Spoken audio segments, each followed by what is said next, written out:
Hello बच्चों, welcome to your channel physics with King Sensor. बच्चों, आज की हमारी टॉपिक है थर्ड चार्ज इन इक्विलिब्रियम और चार्ज एंड फील्ड का आज है लेक्चर नंबर 4। बहुत छोटी सी टॉपिक है। आज का वीडियो थोड़ा सा शॉर्ट होने वाला है क्योंकि कल चार्ज वाले इसी पार्ट में एक थोड़ी सी डिस्क्रिप्टिव डाइपोल वाली टॉपिक जो लंबी चलने वाली है, इसके बारे में हम लोग डिस्कस करने वाले हैं। तो आज बहुत बेसिक सी, बहुत छोटा सा कॉन्सेप्ट हम लोग खाली कवर करने वाले हैं। उसका नाम है थर्ड चार्ज इन इक्विलिब्रियम। कि दो चार्ज, देखो हम लोगों को आज क्या पढ़ना है कि दो चार्ज पार्टिकल हैं, इनके बीच में या इन दोनों चार्ज को मिलाने वाली रेखा पर कहाँ पे एक तीसरा चार्ज रखें कि वह संतुलन में हो। तो दिमाग में एक चीज रखो, संतुलन का मतलब तीसरे वाले चार्ज पर लगने वाला नेट फोर्स 0 होना चाहिए। कितना होना चाहिए? Net force 0। थर्ड वाले चार्ज पे या तीसरे चार्ज पर अगर नेट फोर्स 0 है तो हम बोलेंगे वह इक्विलिब्रियम में है, मतलब कि साम्यावस्था या संतुलन की अवस्था में है। ओके, ये चीज तो समझ में आ रही है। अभी पहली चीज ये आपको समझना है, कूलम्स लॉ में या कूलम के नियम में जो फोर्स होता है उसकी कैलकुलेशन हम करते हैं F = K Q1 Q2 by R²। बच्चों, चार्ज तो फोर्स चार्ज पे डिपेंड करता है, बट यहाँ पे जब हम लोग थर्ड चार्ज इन इक्विलिब्रियम पढ़ेंगे तो वहां पे डिस्टेंस काफी मैटर करती है। क्या मैटर करता है? डिस्टेंस। डिस्टेंस कम होगी तो फोर्स ज्यादा लगेगा। चार्ज ज्यादा है, डिस्टेंस कम है, तब तो फोर्स बहुत ज्यादा लगेगा। अगर चार्ज भी कम है, डिस्टेंस ज्यादा, तब तो फोर्स बहुत कम हो जाएगा। तो ये चीज दिमाग में रखना है कि चार्ज का जो फोर्स होता है वो चार्ज के बीच की डिस्टेंस और चार्ज की क्वांटिटी दोनों पर डिपेंड करता है। पहले आपको हम एक चीज ये बता दें कि सेम नेचर के चार्ज होंगे तो तीसरे चार्ज को कहाँ रखना होगा, अपोजिट नेचर के चार्ज होंगे तो उसको कहाँ पे रखना पड़ेगा। तो सबसे पहले हम लोग अपने टॉपिक की हेडिंग लगाते हैं। हम लोगों की टॉपिक क्या है? थर्ड चार्ज इन इक्विलिब्रियम, तीसरे चार्ज के संतुलन की अवस्था। इसमें बच्चों दो केस हमको पढ़ने हैं। पहला केस जब चार्ज दोनों सेम हो, when both charge in same nature, मतलब दोनों के नेचर सेम हो, मतलब या तो दोनों प्लस प्लस हो या दोनों माइनस माइनस हो। जिनके बीच में थर्ड या जिनको मिलाने वाली रेखा पर थर्ड चार्ज को रखना है वो दोनों चार्ज सेम नेचर के हो। जैसे मान लो एक चार्ज हमने यहाँ पे ले लिया प्लस Q1 और एक चार्ज यहाँ पे ले लिया प्लस Q2, दो चार्ज हो गए। दोनों के बीच की डिस्टेंस है R, कितनी है R। अब देखो, अगर थर्ड चार्ज को हमको रखना है कि तीसरा चार्ज है कैपिटल Q, उसको हम कहाँ रखें कि वह संतुलन में हो, तो आपको थोड़ा सा दिमाग लगाना पड़ेगा कि इस थर्ड चार्ज को इन दोनों चार्ज को मिलाने वाली लाइन पर बीच में, दोनों के बीच में कहीं पर रखना है कि Q1 से लेफ्ट साइड पे रखना है कि Q2 से राइट साइड में रखना है, कहाँ रखना पड़ेगा। तो मान लेते हैं कुछ क्षण के लिए कि हम Q1 से x डिस्टेंस पे इसको रख रहे हैं, बीच में रख रहे हैं। कहाँ पे रख रहे हैं? बीच में। तो अगर इन दोनों रेखाओं को मिलाने वाली, इन दोनों चार्ज को मिलाने वाली रेखा के बीच में कहीं पर भी, यहाँ यहाँ यहाँ कहीं पर भी चार्ज को रख रहे हैं, मान लेते हैं Q1 से x डिस्टेंस पे रख रहे हैं। तो अगर यहाँ पे रख रहे हैं तो फोर्स देखो, प्लस Q1 वाला इस प्लस Q को दूर धकेलेगा, ये फोर्स इधर लगाएगा, सपोज F1। Q2 वाला इस Q को इधर दूर धकेलेगा, मतलब इधर फोर्स लगाएगा, तो ये फोर्स इधर हो जाएगा F2। अब दोनों फोर्स देख रहे हैं, F1 और F2 दोनों की डायरेक्शन अपोजिट है। अब अगर दोनों की डायरेक्शन अपोजिट है तो जब नेट फोर्स निकालेंगे F नेट, तो ये किसके बराबर होगा?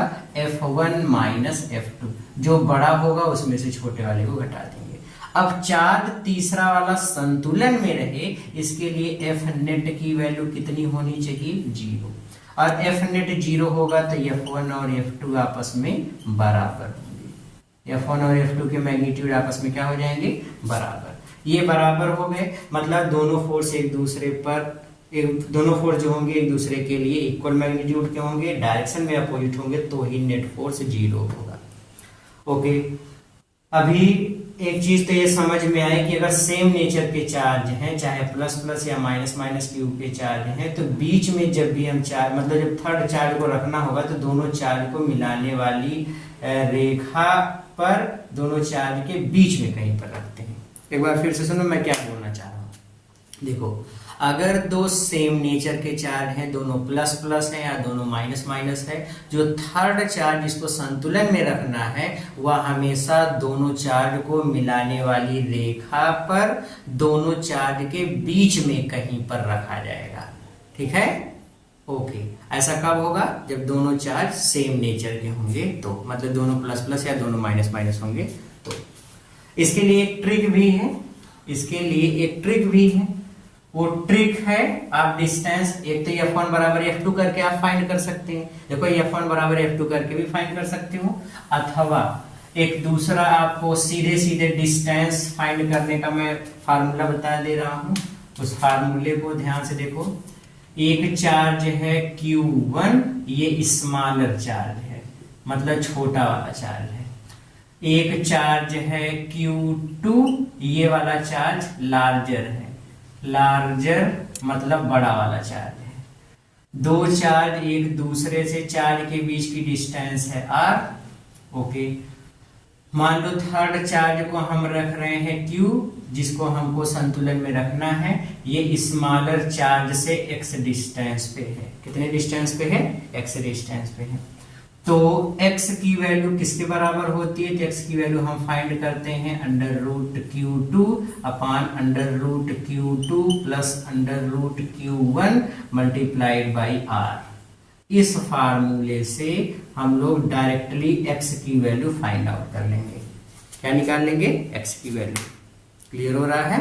तो x की वैल्यू हम इस ट्रिक से भी डायरेक्टली फाइंड आउट कर सकते हैं। ओके, एक छोटा सा सवाल देखते हैं इस पे, तो ये चीज क्लियर हो जाएगी। आ जाओ, सवाल ये है, मान लीजिए दो चार्ज पार्टिकल हैं। एक चार्ज है, कहा गया एक चार्ज है 9e और एक चार्ज है +e। इन दोनों चार्ज के बीच में एक तीसरे चार्ज को +q को कहाँ रखा जाए? +q चार्ज को इन दोनों चार्ज को मिलाने वाली लाइन पर कहाँ रखा जाए कि वह संतुलन में हो। तो अब ऐसे सवाल को कैसे लगाएंगे? तो इसके लिए आप क्या करोगे? दोनों सेम नेचर के हैं तो मिलाने वाली रेखा के बीच पर, मतलब यहाँ पे बीच में दोनों चार्ज के बीच में कहीं पर होगा। दोनों चार्ज को ज्वाइन करने वाली लाइन पर बीच में दोनों चार्ज के कहीं पर होगा। इसके लिए हम लोग स्मॉलर चार्ज है ये, स्मॉलर चार्ज के पास हम लोग रख देते हैं +q चार्ज। सपोज यहाँ पे रख दिया। x दोनों के बीच की डिस्टेंस है, मान लो इन दोनों के बीच की डिस्टेंस है मान लो 40 सेंटीमीटर, इतनी है। अब चार्ज कहाँ पे रखा जाएगा ये हमको फाइंड करना है, x हमको फाइंड करना है। तो हम x कैसे फाइंड करेंगे? हमारे पास दो तरीका है। कौन कौन सा दो तरीका है? F1 बराबर F2 कर लो या सीधे फार्मूला लगा दो। ट्रिक वाला फार्मूला लगाएंगे तो x बराबर, ये वाला चार्ज बड़ा है तो ये Q2 हो जाएगा, ये चार्ज छोटा है तो Q1 हो जाएगा। ये होता है करड़ी में Q2 बटे करड़ी में Q2 प्लस करड़ी में Q1 multiplied by R। Q2 कितना है? √9e divide by √9e plus √e multiplied by 40 centimetre. So this is what? 3√e upon 3√e plus √e equals 4√e multiplied by कितना हो जाएगा? मल्टीप्लाइड बाई 40 इतने centimetre. √e से ये cancel हो गया, ये इससे कैंसिल हो जाएगा। कितना मिल जाएगा? कितना मिल जाएगा? 10 से मल्टीप्लाई कर दोगे तो 30 सेंटीमीटर। कितना हो जाएगा? 30 सेंटीमीटर। यहाँ पे अच्छा x की वैल्यू कितनी आ गई? 30 सेंटीमीटर। मतलब जो तीसरा वाला चार्ज है उसको अगर बैलेंस में करना है तो कितनी डिस्टेंस पे रखना पड़ेगा? +e से 30 सेंटीमीटर की डिस्टेंस पे। लेकिन बच्चों एक चीज याद रखो, 30 सेंटीमीटर तो छोटा चार्ज भी, डिस्टेंस भी ज्यादा हो जाएगा, तो इधर से फोर्स ज्यादा हो जाएगा। दैट मीन्स हम लोगों का कॉन्सेप्ट थोड़ा सा फॉल्ट कर रहा है। यहाँ पे जो x डिस्टेंस होगी वो छोटे चार्ज से नहीं बल्कि बड़े वाले चार्ज से होगी। यहाँ से वो डिस्टेंस कितनी होगी, x। तो देखो थोड़ा सा शायद एक्सरसाइज वाले में भी अगर कुछ ऐसे फॉल्ट हुआ तो इसको आप करेक्ट कर लेंगे। x हमेशा लार्जर वाले चार्ज से या बड़े आवेश से डिस्टेंस है, बड़े आवेश से दूरी। मतलब ये है कि चार्ज, तीसरे वाले चार्ज को कहाँ पे रखना है, बड़े चार्ज से 30 सेंटीमीटर की डिस्टेंस पे, तब जाकर के संतुलन में रहेगा। ओके, आपको ये फार्मूले से मतलब है, फार्मूला क्लियर रहे तो सवाल आप आसानी से लगा सकते हैं। ओके, अब अगले वाले सवाल पे आते हैं या अगले वाले केस पे आते हैं, केस सेकंड पे। देखते हैं केस सेकंड क्या है। ये वाली चीज समझ में आ रही है। हमने बड़े वाले चार्ज से डिस्टेंस क्यों लिया, देखो इसलिए लिया क्योंकि यहाँ पे चार्ज भी बड़ा है और डिस्टेंस भी छोटी हो जाएगी, तो इस साइड से जो फोर्स लगेगा वो बहुत ज्यादा हो जाएगा। इधर चार्ज छोटा है और डिस्टेंस बड़ी हो जाएगी तो इधर से लगने वाला फोर्स कम हो जाएगा, तो इधर से ज्यादा इधर से कम, तो नेट फोर्स जीरो होगा नहीं। और नेट फोर्स जीरो तब होगा जब दोनों तरफ से बराबर फोर्स रहे। तो इसके लिए हमने क्या किया, यहाँ की डिस्टेंस बढ़ा दी। यहाँ चार्ज ज्यादा है तो यहाँ डिस्टेंस भी तो ज्यादा है। चार्ज ज्यादा होने से फोर्स बढ़ा लेकिन डिस्टेंस ज्यादा होने से फोर्स कम हो गया। यहाँ पे देखो चार्ज छोटा होने से फोर्स कम हो गया लेकिन डिस्टेंस कम होने से फोर्स बढ़ गया। तो अब चांस है कि इधर वाला फोर्स दोनों बराबर हो जाए और नेट फोर्स की वैल्यू जीरो मिल जाए। इसलिए हमेशा x जो है बड़ी वाली चार्ज से रहेगा। क्लियर हो गया, अब कोई डाउट नहीं है। ओके, ठीक है। अब आते हैं अगले वाले केस पे, केस सेकंड पे। आपको केस सेकंड में हम खाली सीधे सीधे ट्रिक बता दें और चार्ज को हमेशा कहाँ पे रखना है बैलेंसिंग के लिए वो आप समझ लो, फिर उसके बाद वीडियो को यहीं पे खत्म करते हैं। केस सेकंड, देखो केस सेकंड में दो चार्ज हैं, एक मान लो है +q और एक चार्ज है यहाँ पे -q। अब कहा गया थर्ड चार्ज को कहाँ पे रखें कि वह बैलेंस में रहे, तो थर्ड चार्ज को हम बीच में कहीं पर रख ही नहीं सकते। अगर हम यहाँ बीच में रखेंगे तो ये प्लस वाला इस प्लस वाले पर इधर फोर्स लगा देगा और ये माइनस वाला इस प्लस वाले को अपनी तरफ खींच लेगा, तो दोनों फोर्स की डायरेक्शन सेम हो जाएगी, फिर दोनों ऐड हो जाएंगे तो नेट फोर्स जीरो मिलेगा नहीं। इसलिए एक चीज तो क्लियर है कि अगर चार्ज अपोजिट नेचर के हैं, एक थे प्लस एक थे माइनस है, तो चार्ज कभी भी बीच में रखा ही नहीं जा सकता। तो थर्ड चार्ज को हमेशा बैलेंस के लिए कहाँ पर रखेंगे, तो बैलेंस के लिए अब देखो बैलेंस के लिए आपको अब आप इधर भी रख सकते हो इधर भी रख सकते हो। ये मैटर करता है कि कौन सा चार्ज बड़ा है कौन सा चार्ज छोटा है, कौन सा चार्ज बड़ा है कौन सा चार्ज छोटा है। तो जब निगेटिव चार्ज होगा, जैसे मान लो कि हम यहाँ पर एक चार्ज रख दिए, थर्ड चार्ज को यहाँ पे रख रहे हैं, तीसरे वाले चार्ज को, तो हमने कहा बैलेंस की पोजीशन में। ध्यान से सुनो, पहली चीज बीच में तो नहीं रखा जा सकता, एक चीज क्लियर हुई। अब हम या तो इधर रखेंगे या तो इधर रखेंगे। हमने बताया चाहे राइट साइड या लेफ्ट साइड दोनों चार्ज के कहीं पर भी रखना, ये डिपेंड करता है कौन सा चार्ज छोटा कौन सा चार्ज बड़ा है, वहीं पे रखना है। फॉर एग्जाम्पल, एक एग्जाम्पल से इस चीज को समझते हैं। जैसे मान लो यहाँ पे चार्ज रखा गया है +4q और इससे r डिस्टेंस पे यहाँ पर एक चार्ज है -q। अब थर्ड चार्ज को कहाँ पे रखें कि वो बैलेंस में रहे, तो थर्ड चार्ज को अगर बैलेंस वाली पोजीशन में रखना है तो हमको, अगर हम थर्ड चार्ज को यहाँ पे रख रहे हैं, +q को मान लो इसी को संतुलन में करना है, यहाँ पे रख रहे हैं, तो यहाँ पे रखेंगे। देखो +q और ये q, एक तो वैसे ज्यादा चार्ज है, डिस्टेंस भी कम है, तो इधर वाला फोर्स जो हो जाएगा ये ज्यादा लगेगा, ये बड़ा बल हो जाएगा। और ये -q और -q वाला इसको इधर तो खींचेगा, इस डायरेक्शन में फोर्स लगेगा, ये F2 इधर तो होगा, लेकिन ये याद रखो ये वाला चार्ज छोटा भी है और यहाँ से यहाँ तक की डिस्टेंस भी ज्यादा है। तो चार्ज भी छोटा डिस्टेंस भी ज्यादा, तब तो फोर्स बहुत कम, और फोर्स बहुत कम हो जाएगा, इधर वाला फोर्स कम हो जाएगा। ये कम हो गया ये ज्यादा हो गया तो इधर खींच के लेके तो बैलेंस में रह ही नहीं पाएगा। इसलिए हमेशा याद रखो कि जब भी दो चार्ज अपोजिट नेचर के हों, थर्ड चार्ज को आपको इक्विलिब्रियम में लेकर के आना है, तो दोनों चार्ज को मिलाने वाली रेखा पर ही छोटे वाले चार्ज के पास में रखते हैं। कहाँ पे रखेंगे, छोटे वाले चार्ज के पास में थर्ड चार्ज को रखेंगे। ये इसकी सही पोजीशन है, ये इसकी गलत पोजीशन है। और यहाँ पर निगेटिव वाले केस में यक्स जो होगी वो छोटे वाले चार्ज से डिस्टेंस होगी। यहाँ पे होगी छोटे वाले चार्ज से डिस्टेंस होगी। यहाँ पे आप फार्मूला लगाओगे तो इसके लिए ट्रिक याद रखो, √Q2 upon √Q2 minus √Q1 multiplied by R, ये इसका फार्मूला है। इस फार्मूले से हम लोग सीधे सीधे x की वैल्यू कैलकुलेट कर लेंगे कि कहाँ पे हमको रखना है। ठीक है, तो ये तरीका है। यहाँ पे छोटे चार्ज से डिस्टेंस हमने पहले क्या बताया था, x बड़े चार्ज से डिस्टेंस होती है ना, तो x जो डिस्टेंस होगी बड़े चार्ज से, तो बड़ा वाला चार्ज ये है, यहाँ से डिस्टेंस होगी, सॉरी यहाँ से। क्लियर रहो, कोई कंफ्यूजन नहीं। थोड़ा सा गर्मी ज़्यादा है इसलिए ऐसा हो रहा है, कोई दिक्कत नहीं है। देखो x हमेशा बड़े चार्ज से, अब बैठा लो दिमाग में, x हमेशा बड़े चार्ज से डिस्टेंस रहेगी, चाहे जो फार्मूला लिखे हम, चाहे दोनों सेम नेचर वाले लिखें अपोजिट नेचर वाले लिखें, तो x हमेशा बड़े चार्ज से डिस्टेंस रहेगी। ओके, ये हो गया। और ये ट्रिक है जब नेगेटिव चार्ज होंगे, और दूसरी वाली ट्रिक जो पहले बताई गई थी वो तब लगाएंगे जब पॉजिटिव चार्ज रहेंगे। एक्सरसाइज करते हैं इसके बाद। आज का वीडियो थोड़ा सा कम टाइम का बनने वाला है, और थोड़ा सा कुछ टेक्निकल इशू और कुछ एटमॉस्फेयर का, कुछ आज मौसम थोड़ा सा सही नहीं है इसलिए कुछ दिक्कत है। कोई बात नहीं है, कल से हम लोग प्रॉपरली सही से अपने पंक्चुअलिटी से अपने टॉपिक को आगे बढ़ाएंगे और हमारे 1-1 घंटे के वीडियो रेगुलर चलते रहेंगे। ठीक है, तो पढ़ते रहिए, आप अपनी एक्सरसाइज भी करिए। तब तक के लिए all the very very very best. Hello बच्चों, तो शुरू करते हैं आज के इस थ्योरी वाले पर बेस्ड जो हम लोगों का प्रैक्टिस सेट है, इलेक्ट्रिक चार्ज एंड फील्ड्स। इसका कितना सीखा 0 to, इसमें इसके पहले बूस्टर डोज 3 तक हम लोग अटेम्प्ट कर चुके हैं। कितना सीखा में ये सेकंड पार्ट है। तो टाइम वेस्ट ना करते हुए आते हैं सीधे क्वेश्चंस पे। देखते हैं क्वेश्चन नंबर फर्स्ट क्या है।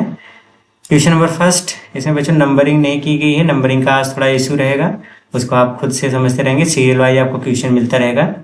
2 fixed charges 4q and plus q are at the distance 3 meter apart.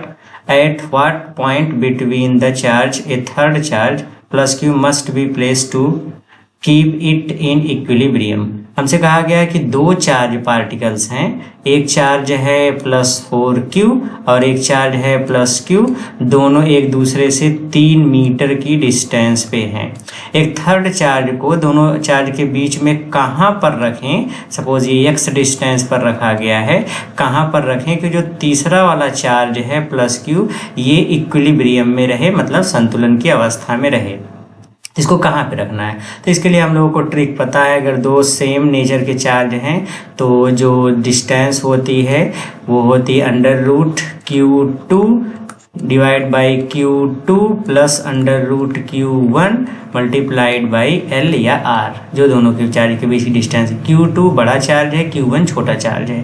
और x जो होगी डिस्टेंस वो हमेशा किस चार्ज से होती है, x वाले से, कौन से चार्ज से होती है डिस्टेंस, छोटे वाले चार्ज से। तो वैल्यू सीधे सीधे पुटअप कर लेते हैं। √Q2 की वैल्यू है √4q divide by √4q plus √q और मल्टीप्लाइड बाई 3। ये हो जाएगा 2√q upon √2√q plus √q multiplied by 3। तो ये हो जाएगा किसके बराबर, 2√q divide by 3√q multiplied by 3। तो 3 से 3 कैंसिल, √q से √q कैंसिल, x की वैल्यू कितनी आ जाएगी 2 मीटर। ये बच्चों यहाँ पे जो डिस्टेंस ये दी गई है, यहाँ पे डिस्टेंस याद रखेंगे हमेशा, तो डिस्टेंस छोटे वाले चार्ज से डिस्टेंस होती है। कहाँ से होती है, छोटे वाले चार्ज से। तो किस डिस्टेंस पे थर्ड वाला चार्ज का पोजीशन इक्विलिब्रियम में होगा, 2 मीटर। तो 2 metre is the correct option. Okay, option तो दिया नहीं बट यही इसका आंसर होगा। चलते हैं अगले क्वेश्चन पे, टाइम वेस्ट ना करते हुए लेते हैं अगला question, question number 2। Question number 2 में कहा गया है 2 pitch balls with mass m are suspended from the insulating threads. When the pitch balls have equal positive charge q, they hang in equilibrium as shown. इसमें देखो ये वाली condition इस तरीके से दी, ये क्वेश्चन है, ठीक है। फिर इसमें से कहा गया है कि इसमें से कहा गया कि when the pitch balls have equal positive charge q, they hang in equilibrium position as शून्य। तो इसमें कौन सा ऐसा फिगर है जो कि इक्विलिब्रियम पोजीशन को शो कर रहा है? दो चार्ज हैं, इनके बीच में ये देखो डॉटेड लाइन से ये वाला एंगल थीटा देखेंगे, ये क्यू क्यू है। तो देखो चार्ज की क्वांटिटी घटने बढ़ने से इसकी जो सिमेट्री है वो चेंज नहीं होती। सिमेट्री चेंज नहीं होती मतलब ये है कि अगर ये वाला इससे थीटा एंगल पे था, ये भी थीटा एंगल पे था, ये चार्ज क्यू है, ये चार्ज क्यू है, तो अगर यहाँ 2q रहेगा, यहाँ 3q रहेगा, तब भी ये वाला एंगल थीटा और थीटा ही रहेगा। हाँ, रिपल्सन बढ़ जाएगा तो ये एंगल जितना इधर बढ़ेगा, अगर इधर मान लो 10 अंश बढ़ रहा है तो इधर भी कितना बढ़ता है 10 अंश। तो दोनों में सिमेट्री समय हमेशा सेम रहती है। तो ये वाला ऑप्शन गलत होगा, ये भी गलत होगा, ये भी गलत होगा, ये वाला ऑप्शन सही होगा। इसमें देखो एंगल थोड़ा सा बढ़ जाएगा, phi is greater than theta, तो एंगल बढ़ गया मतलब दोनों में रिपल्सन बढ़ेगा तो थोड़ा सा कोण बढ़ जाएगा, लेकिन सिमेट्री जैसे फिगर यहाँ बना वैसे सेम टू सेम यहाँ भी रहेगा। यहाँ पे देखो फिगर, यहाँ का एंगल कम, यहाँ का एंगल ज़्यादा हो चुका है, इसलिए गलत है। यहाँ का एंगल कुछ है और यहाँ का एंगल कुछ है, मतलब यहाँ तो सेम ही है, तो सेम तो होगा नहीं क्योंकि चार्ज बढ़ गया तो रिपल्सन बढ़ जाएगा। यहाँ पे देखो ये वाला कोण छोटा, ये वाला कोण बड़ा है, तो ये भी गलत है। सिमेट्री चेंज नहीं होनी चाहिए, यहाँ पे सिमेट्री चेंज नहीं, बट एंगल तो उतना ही है, जबकि चार्ज बढ़ने से रिपल्सन बढ़ जाएगा, तो यही वाला ऑप्शन सही है, बाकी सब ऑप्शन गलत है। ओके, चलते हैं क्वेश्चन नंबर 3 पे, लेते हैं क्वेश्चन नंबर 3 क्या कह रहा है। क्वेश्चन नंबर 3 में क्या कहा है? क्वेश्चन नंबर 3 में कहा गया है total charge Q is broken into 2 parts Q1 and Q2 and they are placed at a distance r from each other, the maximum force of repulsion between them will occur when. कहा गया कि एक बड़ा कोई charge है Q, उसको दो छोटे चार्जों में तोड़ा जाता है, एक चार्ज Q1 में, दूसरा चार्ज Q2 में।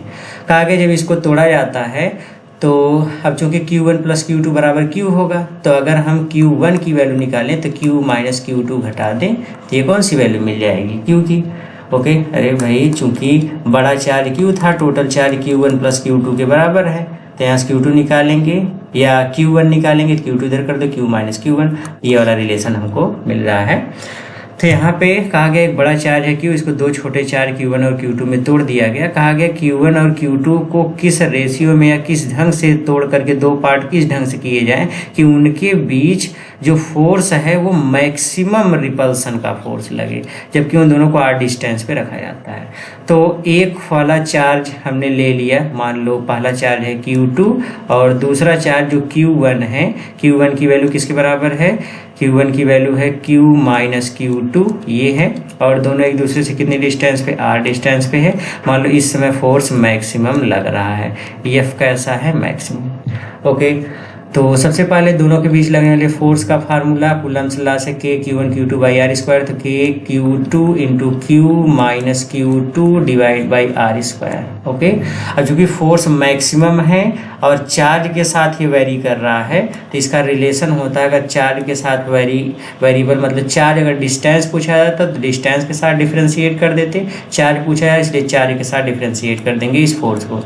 देखो जो चीज़ हमसे पूछा जाएगा Q2 या Q1 मतलब चार्ज यहाँ पे वेरी कर रहा है, तो चार्ज की वैल्यू हमको पूछा क्योंकि फोर्स चार्ज पर डिपेंड कर रहा है कि कितना ज़्यादा रखें कि फोर्स मैक्सिमम हो, तो हम इसको चार्ज के साथ डिफ्रेंशिएट करेंगे। अगर यहीं पे हमसे डिस्टेंस पूछा होता तो r के साथ डिफ्रेंशिएट करते, जो चीज़ पूछा जाएगा फोर्स में वही चीज़ डिफ्रेंशिएट कर देंगे। ये मैथमेटिक्स का पार्ट है, मैक्सिमा मिनिमा एक होता है अवकलन में, तो उसी का ये पार्ट है। तो मैक्सिमम फोर्स के लिए dQ2 by dQ2 of F equals 0 maximum force के लिए होना चाहिए फॉर मैक्सिमम फोर्स, ये होता है। तो अगर ये 0 होता है तो यहाँ पे आप वैल्यू पुटअप कर लो, अगर ये 0 होता है तो ये चीज़ हमको क्या मिलेगी? इतना हो गया। तो यहाँ से dF की मतलब F की वैल्यू पुटअप कर लो, तो dQ2 ऑफ F की वैल्यू क्या है? K Q2 Q minus Q2 upon R square equals 0। K by R square constant इधर जाएगा 0 होगा, तो बचेगा कितना? यहाँ पे कैलकुलेशन करते हैं। देखो पहले K बाई आर स्क्वायर तो बाहर चला आएगा, dt पहले Q2 का अंदर गुणा कर लो तो ये हो जाएगा dQ2 of Q into Q2 minus Q2 का स्क्वायर बराबर 0। K बाई आर स्क्वायर इधर आएगा 0 होगा, इसका अवकलन करो तो Q तो कांस्टेंट है, बड़ा चार्ज है, इंटू dQ 2 ऑफ Q2 इसका मान 1 हो जाएगा, माइनस Q2 स्क्वायर का 2Q Q2 इक्वल्स 0। तो यहाँ से ये हमको मिल जाएगा Q माइनस 2Q2 इक्वल्स 0। सो Q2 इक्वल्स Q/2। तो एक तो चार्ज Q/2 का होना चाहिए, ये किसके बराबर है Q/2 का, और यहाँ पे Q2 के स्थान पे मान रख देंगे तो Q1 किसके बराबर होगा, Q1 equals Q minus Q/2 ये है। तो कौन सा ऑप्शन सही होगा, Q1 की वैल्यू फोर्थ वाला ऑप्शन सही है, बाकी सारे ऑप्शन गलत हैं। तो इसमें दो चार्ज को किस ढंग से तोड़ना है, तो ये तोड़ने फोड़ने वाले का इस तरीके से कैलकुलेशन करते हैं। ओके, चलते हैं अगले क्वेश्चन पे, लेते हैं क्वेश्चन नंबर, अब फर्स्ट सेकेंड थर्ड कौन सा, फर्स्ट था, सेकेंड था, थर्ड था, फोर्थ। क्वेश्चन नंबर फोर्थ में क्या दिया है, क्वेश्चन नंबर 4 में दिया गया है which of the following law gives the existence of force between two stationary charge particle. दो रुके हुए आवेश के बीच में Q1 Q2 दो स्टेशनरी रुके हुए चार्ज पार्टिकल, इनके बीच की डिस्टेंस r है, तो इनके बीच फोर्स की कैलकुलेशन की जानकारी या फोर्स कितना लगेगा इसकी जानकारी कौन सा नियम देता है, कूलम्स लॉ। हाँ, यही सही है। बायो-सेवर्ट का नियम नहीं देता क्योंकि वहाँ चार्ज मोशन में होना चाहिए, ओम्स लॉ तो इससे रिलेटेड है, ये नहीं, आधा दिस गलत है। तो कूलम्स लॉ ही दो चार्ज के बीच लगने वाले फोर्स की जानकारी देता है, जबकि चार्ज स्टेशनरी हो या रुके हुए हो। अगले क्वेश्चन पे चलते हैं, लास्ट क्वेश्चन है बच्चों इस सेक्शन का। लास्ट क्वेश्चन क्या चीज़ दिया गया है, कहा गया charge Q is placed at the centre of line joining two equal charges of magnitude equals charge Q। 3 charge are in equilibrium, then what will be the value of Q। इसमें कहा गया कि दो चार्ज हैं, कौन कौन से हैं, एक चार्ज है कैपिटल Q और एक दूसरा चार्ज है कैपिटल Q। दो चार्ज हैं, इनके ठीक बीच में लिखा है at Q is placed at the centre of line joining of two equal charges. तो दो इक्वल चार्ज, इनके बीच में हम एक चार्ज रख देते हैं छोटे लेटर वाला Q। मान लो ये पॉइंट A है, ये वाला पॉइंट है B, ये वाला पॉइंट है C। कैपिटल Q के बीच की डिस्टेंस थी R, अभी मध्य बिंदु पे हो गया छोटा वाला चार्ज, तो ये वाली डिस्टेंस हो जाएगी R/2। कहा गया कि हम इस चार्ज का मान कितना लें, इस मान Q कितना हो कि ये पूरा सिस्टम, ये पूरा निकाय ही संतुलन की अवस्था में हो, इक्विलिब्रियम में हो। तो देखो जब पूरे निकाय की बात की जाएगी, तो निकाय की बात की जाएगी तो उसके लिए अर्थ ये है A और B के बीच जितना फोर्स लग रहा है, A और C के बीच जितना फोर्स लग रहा है, और A और B के बीच जितना फोर्स लग रहा है, टोटल सम 0, क्योंकि ये वाले पे ये फोर्स लगाएगा, ये फोर्स लगाएगा, तो ये तो 0 हो जाएगा। इन दोनों को कौन बैलेंस कर रहा है, इसका मतलब इधर से लगने वाला टोटल फोर्स भी 0 होना चाहिए। तो इसके लिए सब छोड़ दो, दिमाग में बस ये रखो कि जब सिस्टम के इक्विलिब्रियम की बात कही जाएगी तो A और C के बीच प्लस A और B के बीच का टोटल फोर्स 0 कर दो। हर सवाल के लिए ये ट्रिक सूटेबल है। तो आप यहाँ पे लगाएंगे FAC और फिर प्लस FAB, इसकी वैल्यू टोटल कितनी होनी चाहिए 0, तब जाकर के तीनों चार्ज इक्विलिब्रियम में होंगे। अभी थर्ड चार्ज इन इक्विलिब्रियम नहीं पूछा है, तीनों चार्ज इक्विलिब्रियम में होना चाहिए, इसलिए Q की वैल्यू आपसे पूछा है, बस इसी पे वैल्यू पुटअप कर दो। FAC A और C के बीच लगने वाला फोर्स क्या है, K Q1 Q2/r², Q का गुणा करोगे Q²/r², फिर प्लस FAB में K इंटू एक चार्ज है Q, एक है स्मॉल Q बटे R/2 का स्क्वायर मतलब R², फिर बटे 4 होगा तो 4 ऊपर कर दो इक्वल्स 0। K से K कॉमन होकर इधर चला जाएगा, कट जाएगा, Q से स्क्वायर भी कैंसिल हो जाएगा, R² से R² बचेगा कितना, Q प्लस 4Q इक्वल्स 0। सो Q इक्वल्स माइनस Q/4। तो कौन सा चार्ज होगा, मतलब Q की वैल्यू कितनी होनी चाहिए, Q/4 गलत है, minus Q/4 is the correct option. ये भी गलत, ये भी गलत। तो इस तरीके से क्वेश्चंस को सॉल्व करना था। तो ये है, थोड़ा सा लॉजिकल टर्म है, दिमाग लगाएंगे तो समझ में आ जाएगा। ओके, तो इस तरीके से इस क्वेश्चन को सॉल्व करना था। ओके, तो आज के लेक्चर में बस इतना ही, मिलते हैं कल के वीडियो में, तब तक के लिए all the very very very best.